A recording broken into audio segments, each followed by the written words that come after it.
بسم الله الرحمن الرحيم لا حول ولا قوة إلا بالله العلي العظيم الحمد لله رب العالمين وصلى الله على سيدنا ونبينا أبي القاسم المصطفى محمد اللهم صل على محمد وآل محمد وآله الطيبين الطاهرين لا سيما بقية الله في الأرضين أجل الله تعالى فرجه الشريف وجعلنا من أعوانه وأنصاره اللهم أخرجني من ظلمات الوهم وأكرمني بنور الفهم اللهم افتح علينا أبواب رحمتك وانشر علينا خزائن علومك برحمتك يا أرحم الراحمين.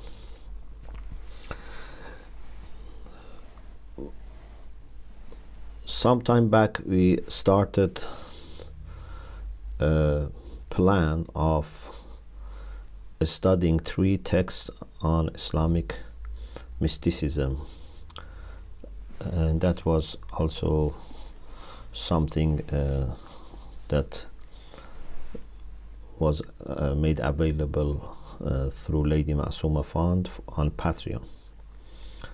Alhamdulillah, we were given tawfiq to complete the 3 studies. We had introduction to Irfan by Ayatollah Mutahhari. Then we had 9th section or An-Namat al-Tasi' from Al-Isharat wa Tanbihat by Ibn Sina and commentary by Khajah. Then we had Lubb al-Lubab by Allama Tabatabai as written by his student Ayatollah Tehrani. But we are trying, inshallah, to continue. So now we are going 1 step further and studying the 4th textbook on Islamic spirituality and mysticism. And this is by, again, Allama Tabatabai rahmatullah alayh, called Risalat al-Wilayah. This Risala, this short book by Allama Tabatabai, is considered to be very important, to the extent that Ayatollah Jawadi Amuli Hafadahullah says this is the most important book by Allama. I'm sure he means after Al-Mizan. He means books that he has written by a topic that he chose. He says this is the most important book, although Allama has many different books. Ayatollah Hassanzadeh Amuli says this is a kind of banquet that those who are yearning for nearness to Allah can sit around and benefit from. Many people have tried to comment on this Risala. There are translations, even few translations to English. So it's a very important book.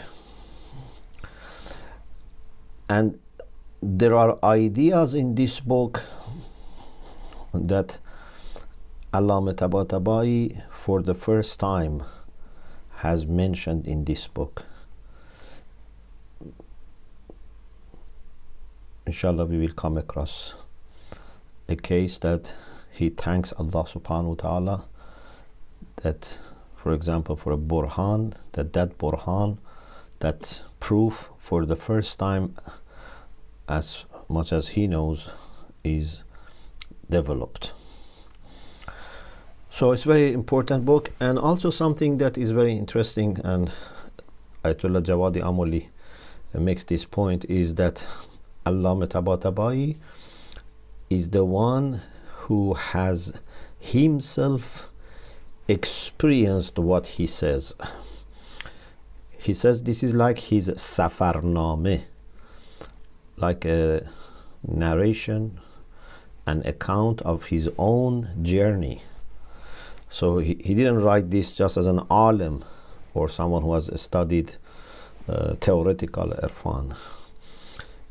he has himself experienced Wilayah and experienced what he says, which is, according to him, the hidden layer of religion. So trusting Allah subhanahu wa ta'ala and asking for his guidance and support, especially with practicing what we learn. We ask him help for continuing, for completing, for understanding, but mainly for, inshallah, implementing what we learn. We start this journey, and before anything, I like to request everyone to recite Surah Fatiha and 3 Qul Huwallah, and we dedicate it to the soul of Allama Tabatabai. And I hope Allah with this gives us permission, inshallah, to enter into this beautiful treasure of Allama. Bismillah ar-Rahman ar-Rahim.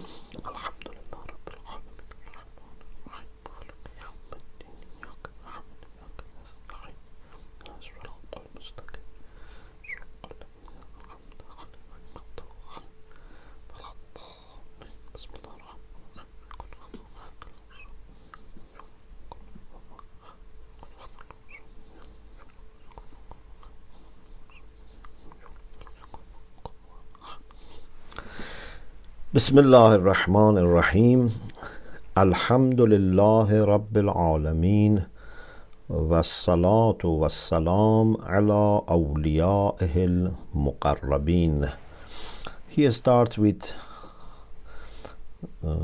praising Allah subhanahu wa ta'ala and sending salutations to all friends of Allah, all awliyaullah.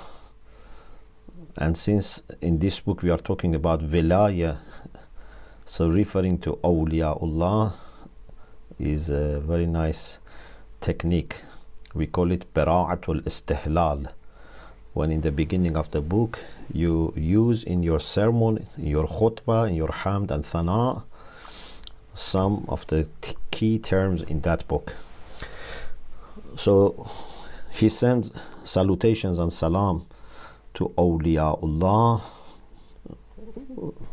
To simplify, we say friends of God who are muqarrab, siyama Sayyidina Muhammad wa alihi tahirin. And among awliyaullah who are muqarrab, in particular we request Allah to send his salutations and salam to our master prophet Muhammad sallallahu alaihi wasallam and his pure household. Risalatun fil Wilayah. This Risala, this book, short book, is on Wilayah, guardianship, for example. Wilayah, as we will see, is the highest perfection that a human being can achieve. وَإِنَّهَا هي الكمال الأخير الحقيقي للإنسان. This is the highest perfection, the last, the ultimate perfection for human beings, which is haqiqi, which is real. It's not something which is i'tibari, as we will inshallah talk today later. For example, sometimes we say, okay, in this, for example, someone enters army. First, I don't know, he becomes, for example, a sergeant, and he becomes, officer, lieutenant, major, can go up. He can become colonel, he can become general. But this is i'tibari. Sometimes over a day, they promote someone several degrees higher, or sometimes they take from someone his degrees and ranks. So i'tibari. Sometimes system changes, this person all of a sudden loses everything. We are talking about the real perfection.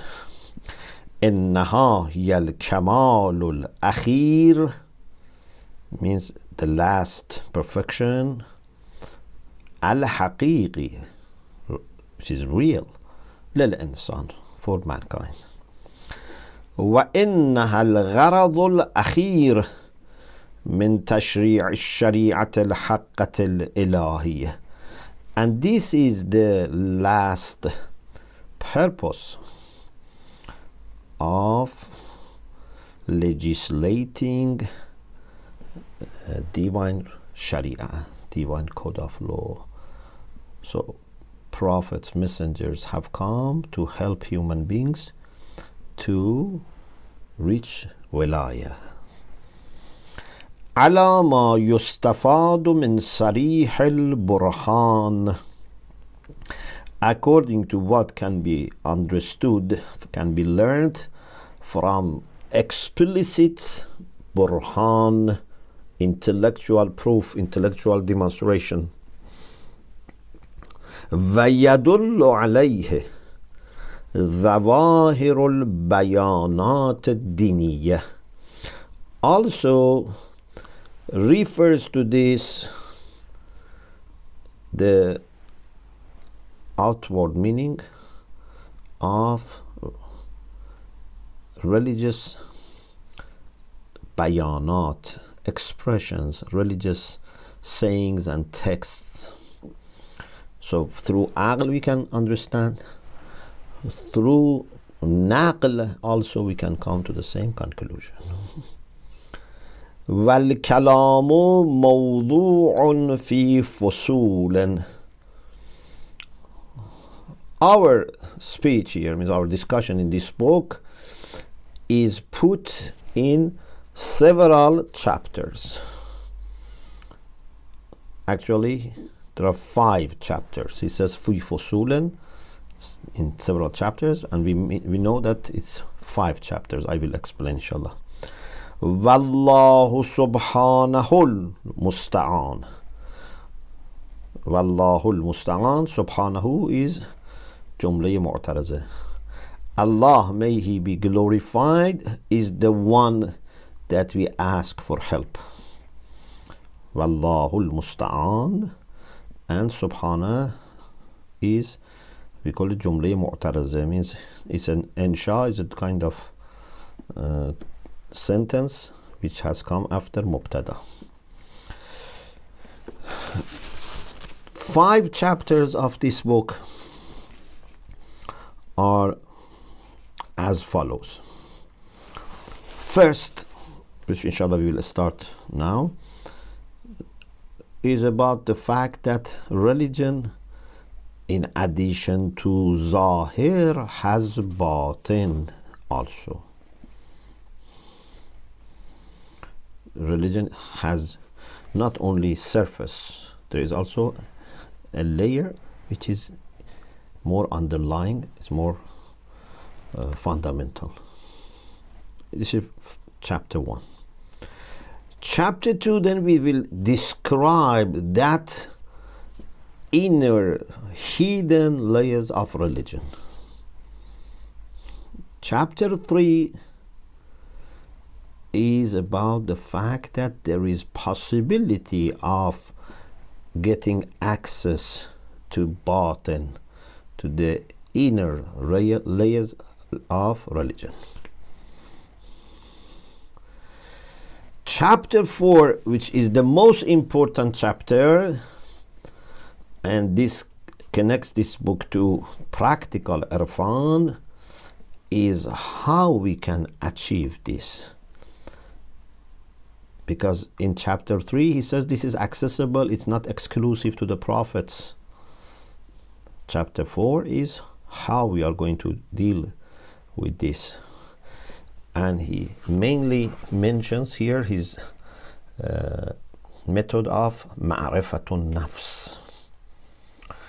Chapter 5 is an account of experiences of people who have reached batin of religion, people who have reached wilayah.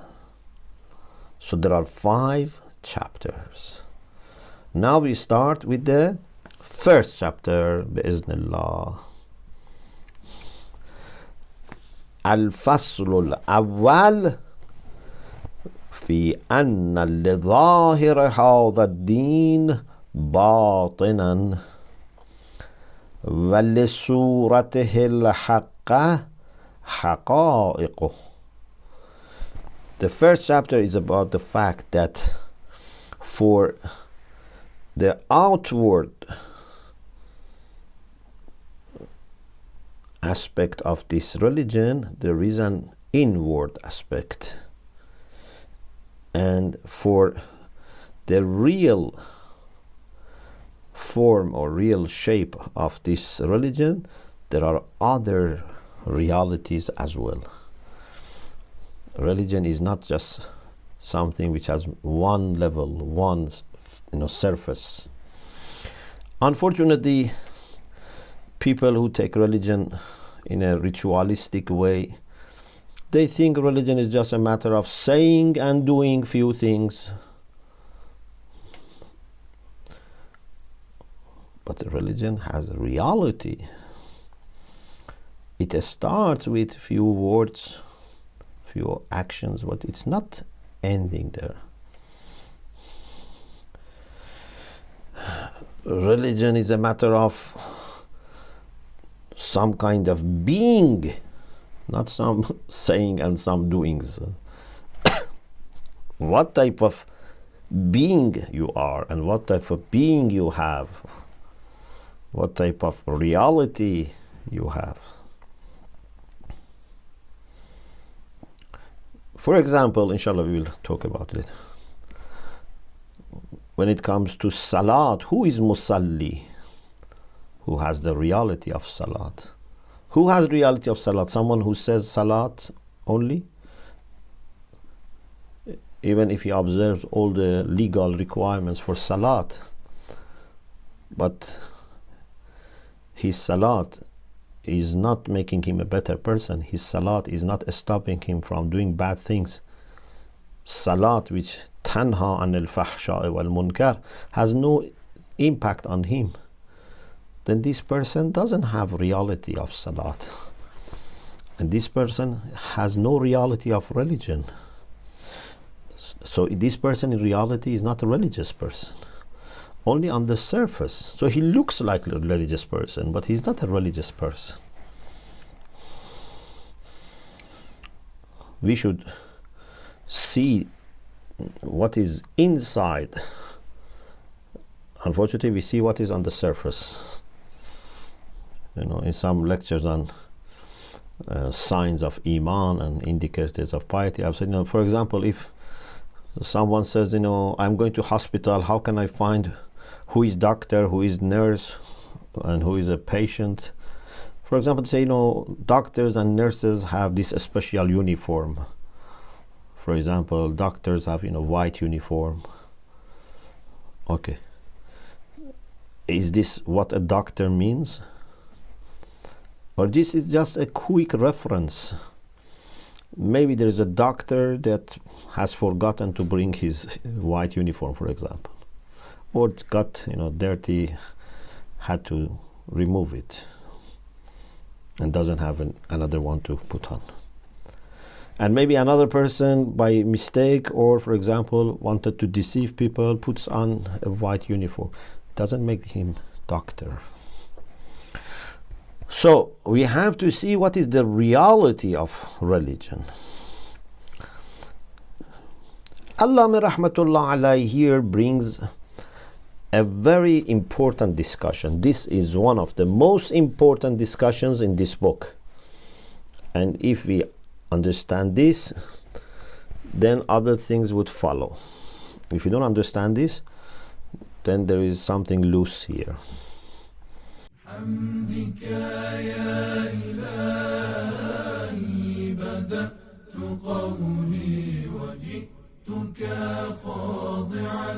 Allama Tabatabai rahmatullah alayhi,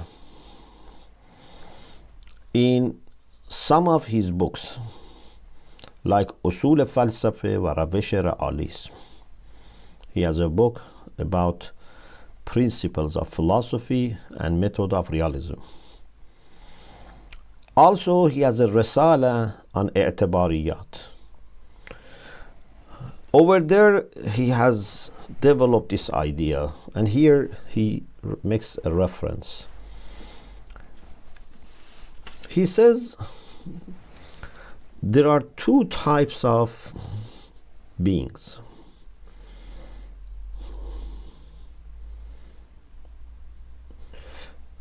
Some beings are real beings, for example, in my expression, are those things that are there. They have reality. Whether we are there or not, we understand them or not, they exist. There is a flower here. There is a tree over there. There's an animal in the corner. Whether I know or don't know, I pay attention or even if I don't exist, they are there. Even if there is no human being, they are there. But there are things which are there if we are there and we understand them and we actually suppose them. Like ownership.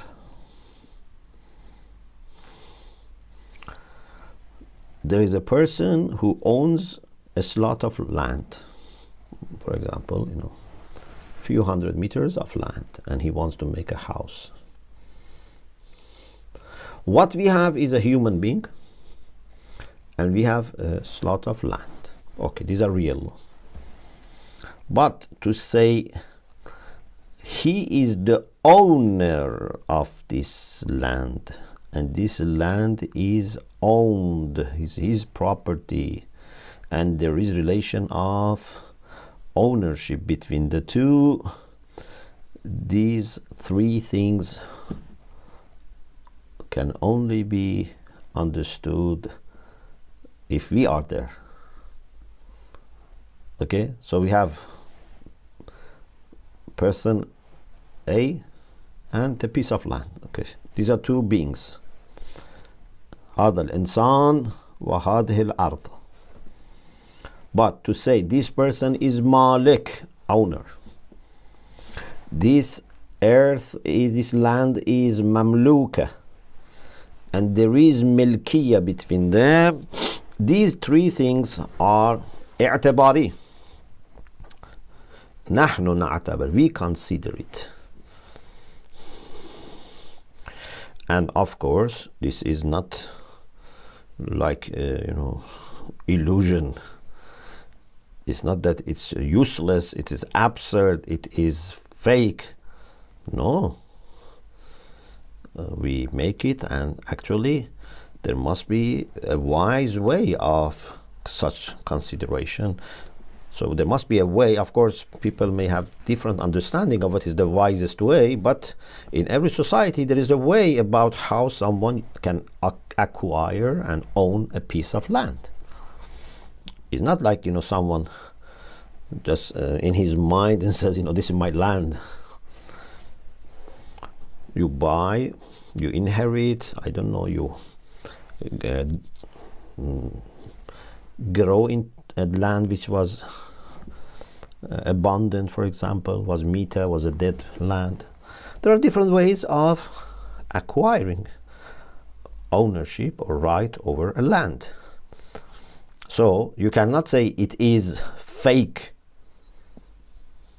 but you cannot also say ownership is like the person himself or the land itself.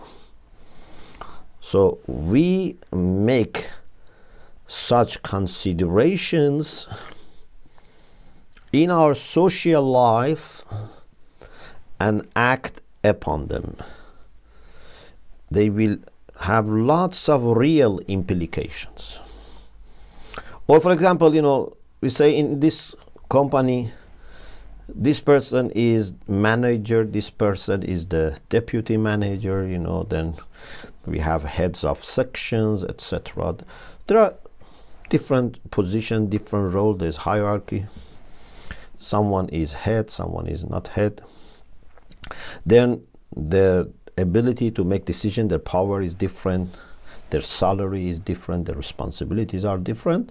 So lots of real changes come after our assumption of leadership or hierarchy, etc.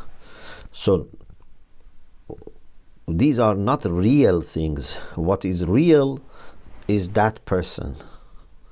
But we say he's Rais, he's head, he's director, he's manager, he's king, he's leader.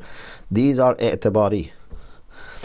But for some real reasons and real benefits, we assume like this. This is a very important point for Allama Tabataba'i's main argument in this book. Let us read the first page, and inshallah then we will see how much time we have. Bismillah ar-Rahman ar-Rahim. نقول إن الموجودات تنقسم باعتبار إلى قسمين. Hopefully you all are able to read Arabic, even if it is with help, like now that we go word by word.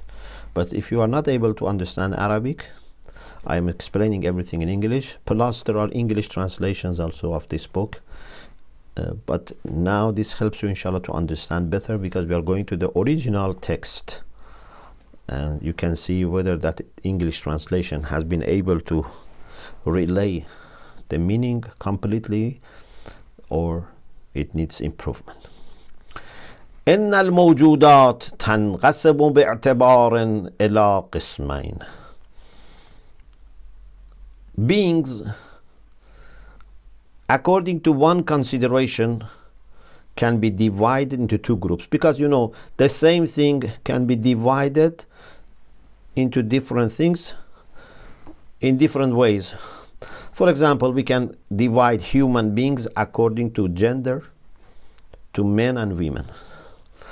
We can divide them according to their age, say infant, child, teenager, young, middle age, old.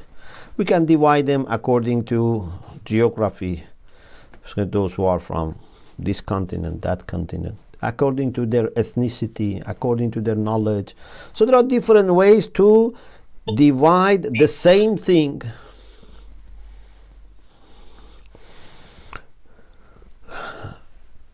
One way of dividing mawjudat is this. There are other ways that, for example, in philosophy we say mawjud is either wajibul wujud or mumkinul wujud, for example. This is another way. إن الموجودات تنقسم باعتبار إلى قسمين. According to one consideration, they are divided into two. Why? He explains that why it is only two, because a matter of, you know, either this or its opposite. Is it okay? تقسيم الثنائي. فإن كل معنى أقلناه إما أن يكون له مطابق في الخارج موجود في نفسه سواء كان هناك عاقل أو لم يكن كالجواهر الخارجية من الجماد والنبات والحيوان وأمثالها، وإما أن يكون مطابقه موجودا في الخارج بحسب ما نعقله. Because everything that we understand, أقلنا, okay, every meaning, every concept, that every notion that we understand is one of the two. Either there is mutabaq. Please listen carefully. I read mutabaq. I pronounce mutabaq, not mutabiq. Means this corresponds to something outside. So that is mutabaq. Lahu mutabaqun fil kharij. This being corresponds to something in the external world, in the real world. موجود في نفسه. something that exists by itself. What does it mean? What do we mean موجود في نفسه? We don't mean here about موجود في نفسه جوهر, because it can be جوهر, it can be araz, it can be substance by accident. We mean by في نفسه that even if we are not there, it exists. It doesn't depend on us and assuming it. It exists by itself. سواء كان هناك عاقل أو لم يكن. Whether there is someone to understand it or there is no one to understand it. كالجواهر الخارج, like external substances, من الجماد, non-living beings. Like for example, there is metal, there is soil, water, etc. Nabat, plants, حيوانات, animals, birds, insects, etc. Even a'raz, as I said, for example, like colors, etc. They are there. وإما أن يكون مطابقه موجودا في الخارج بحسب ما نعقله غير موجود لولا التعقل. Or what this corresponds to exists according to our understanding and doesn't exist if there is no ta'aqqul. If it's not our understanding, it doesn't exist. كالملك, like ownership.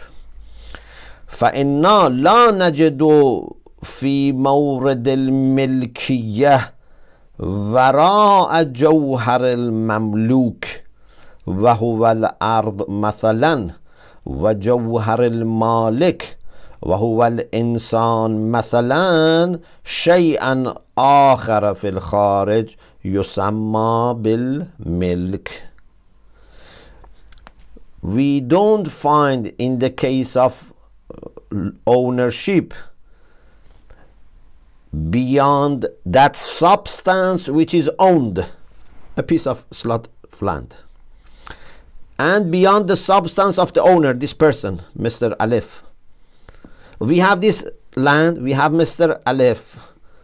We don't have anything else in the real world which is ownership or the title of owner or property. These three titles مالك مملوك ملكية are اعتباري. بل هو معنى قائم بالتعقل. This milkiyah is a concept, is a notion which depends on our understanding. فَلَوْلَاهُ, if there is no ta'aqqul, suppose there is no human being. If there is no human being, then there is no milk, no malik, no mamluk. فَلَوْلَاهُ means لولا التعقل. لا ملك ولا مملوك ولا مالك ولا مملوك. But what about earth, the land? Yes, it is there. This person, yes. Even if there is no ta'aqqul, this person is, for example, unconscious. This person exists. بل هناك إنسان وأرض فحسب. Okay, so we have two real things, but we may, for some reasons, assume ownership. يسمى القسم الأول بالحقيقة. The first type of موجودات, beings, is called حقيقة. They are real. والقسم الثاني بالاعتبار. They are اعتبار. وقد برهنا في كتاب الاعتبارات. I told you Allama studies this in two places. One in أصول فلسفه و روش رئالیسم, and also in an essay, in a Risalat that he has about the same topic of اعتباريات. Here he is referring to this, his independent book on اعتباريات.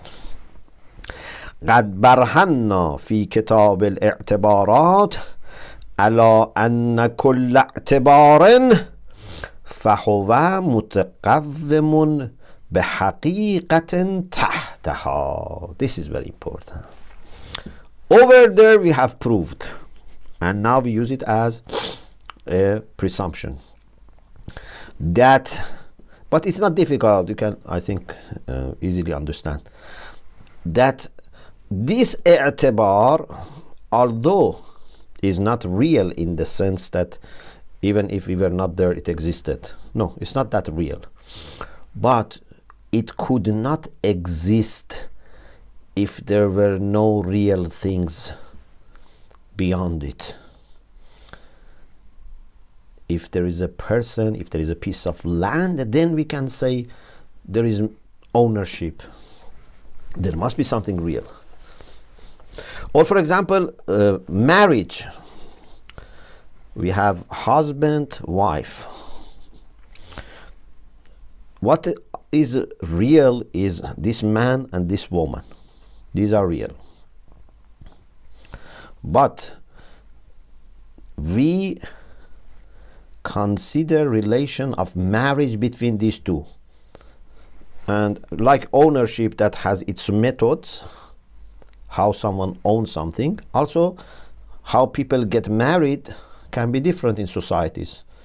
But anyway, there is a commitment between two individuals that the society recognizes as a relation of marriage, say the husband and wife. But marriage is not something that if there was no society existed. What existed was man, woman. Marriage is built upon it. And it has lots of implications, like ownership, lots of implications. Leadership, being head, they bring lots of implications. No one should think that because these are not real, they are fake. No, they are not fake. But just you have to understand, this is something that we assume, we consider, we suppose because of our haja, our need. If there were no society, no tamaddun, no civilization, if, for example, one person was living on his own or her own, we didn't have ownership, leadership, I don't know, marriage, etc.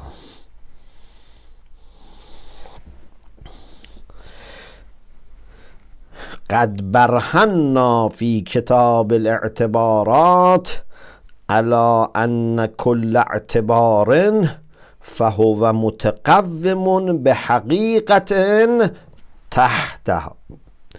Every اعتبار relies on a reality which is beneath or under that اعتبار. It cannot be just اعتبار. That person must be there, that land must be there, or in the case of marriage, man and woman, they should be there, etc. ثم إنا إذا تتبعنا وتأملنا. If we make a tatabbu survey, وتأملنا and ponder, وجدنا جميع المعاني المربوطة بالإنسان والارتباطات التي بين أنفس هذه المعاني كالملك وسائر الاختصاصات والرئاسة والمعاشرات ومتعلقاتها وغير ذلك أمورا اعتبارية ومعاني وهمية. If we make survey and ponder, we would find all the notions which are related to human beings and relations between these notions, like ownership and other ways of having some kind of exclusive right over something, or riyasa, being head of something, leader, mu'asharat, like marriage, etc., we find all of these relations inside society between individuals or human beings, we find them اعتبارية. They are اعتباري. وهمي, not in the sense of fake, in the sense that we suppose them. ألزم الإنسان باعتبارها احتياجه. ألزم الإنسان باعتبارها احتياجه. What forced human beings to consider, to make such اعتبارات is حاجة, the need of human beings. احتياجه الأول إلى الاجتماع والتمدن لجلب الخير والمنافع ودفع الشر والمضار. His primary need for coming together, اجتماع, living as a community, as a society, والتمدن, civilization, in order to bring good and benefits and avoid bad and harm. So the same reason that made human beings in need of living together and forming society has forced them also to make such considerations, because you cannot live together without having such notions. فكما أن للنبات نظاما طبيعيا في دائرة وجوده من سلسلة عوارض منظمة طبيعية طارئة عليه. In the case of plants, it's very simple. How plants live? They have a system, and every plant has a way of getting what they need. Very simple. Human beings, in addition to what they need in themselves, like a plant, for breathing, for protecting themselves, etc., human beings also need a system which is social. We cannot live as a full-fledged human being when we are alone. A plant can live as a plant alone, but a human being has lots of social elements. Therefore, they need to live together. فكذلك الإنسان مثلا له نظام طبيعي. Human beings also have a natural system by which they, preserve their own system, their own substance. But this natural system is protected with some notions which are اعتباري. So it's not just enough a human being in food and water and air. بمعاني وهمية وأمور اعتبارية. There are notions that we have to suppose. بينها نظام اعتباري. There's a system that we have to assume. وتحتها, we said every اعتبار is built upon some حقيقة. Also here, this اعتبار is above what? نظام طبيعي, the natural system for human beings, which is for our body. يعيش الإنسان بحسب الظاهر بالنظام الاعتباري وبحسب الباطن والحقيقة بالنظام الطبيعي. When we look at society, we more see who is, president, minister, governor, head of this place, that place, police, etc., doctor, husband, wife, owner, judge, etc. Lots of roles, lots of relations that we have. Father, mother, child, cousin, neighbors, all these things that we see. But these are all اعتباري. Beneath are real things. But please don't misunderstand Allama. These i'tibari are not fake. I say it now, I don't know if it's the third or fourth time. It's not fake, but means we need to suppose these things based on some fact and also wisdom. وبالجملة فهذا النظام الاعتباري موجود في ظرف الاجتماع والتمدن. This is very important, again, part of Allama's argument. So the first argument was that there is موجودات حقيقي and اعتباري. موجودات, beings are divided into real and اعتباري. Number two, every اعتباري is built and based on حقيقي. Number three, this اعتباري is في ظرف الاجتماع والتمدن, is when there is اجتماع, society, people live together, there is civilization, there is حضارة, as we say in Arabic. فحيث لا اجتماع لا اعتبار. So when there is no اجتماع, there is no اعتبار. وهذا بعكس النقيض, because اعتبار is in society, so if there is no اجتماع, there is no اعتبار. هذا عكس النقيض. PQ, not Q, not P. Okay, so if we go back, for example, to the life of human beings before having any social life, or if, for example, we were thinking of human beings before coming to dunya, according to those who believe in alam al-dhar, for example, in that interpretation, there was no i'tibari. And also, inshallah, Allama will explain in the life after this world also there is no i'tibar. But then we will see that we have lots of concepts which are i'tibari when we describe the next world. How we should make sense of them, how we should interpret them, how we should understand them, what is the reality that is the main thing which these things are referring to. So he is very carefully, step by step, making his argument. I think we stop here, because from here then we go into religion. So far it was more philosophical.